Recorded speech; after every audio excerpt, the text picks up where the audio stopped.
અહીંયા અમે તારીખ 24મી જાન્યુઆરી 2025ના રોજે કરુણા વોર્ડ, જે અજાણ્યા અને અનનોન પેશન્ટ કે જેઓ વયોવૃદ્ધ છે, રોગોથી પીડિત છે, નિરાધાર છે, જેમને કુટુંબ દ્વારા ત્યાગ કરવામાં આવ્યો છે અને જે કોઈ બીમારીથી પીડાઈ રહ્યા છે, એવા દર્દીઓનો વોર્ડ અમે શરૂ કર્યો છે.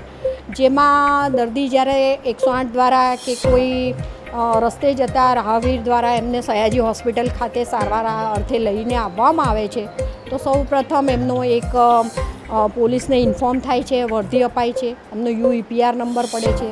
સારવાર માટે એમને વોર્ડમાં દાખલ કરવામાં આવે છે, કરુણા વોર્ડમાં, જે સારામાં સારી તથા ટોટલી ફ્રી ઓફ કોસ્ટ સારવાર થાય છે દર્દીઓની. અથવા તો જો કોઈ જ ના હોય તો અમે એમને સંસ્થાઓમાં મોકલીએ છીએ, જ્યાં પોલીસ NOC અને RMO પરમિશન લેટર સાથે દર્દીઓ સંસ્થામાં જાય છે, ત્યાં એમની સારવાર થાય છે. ધનજીભાઈ સોમાભાઈ પટેલિયા, રહું છું નટા ટોકીજ પાસે, ફૂટપાથ પર. હવે સારું છે સાહેબ, મેં આવ્યો છું લગભગ 10-12 જેવું થયું હશે, અંદાજે કહું છું. અહીંયા સારી રીતે સેવા કરે છે, બેનો છે એવું તો કહું છું તો કરો, પણ અહીંયા આવતા નહીં જોવા માટે. અત્યારે એકલો જોવો.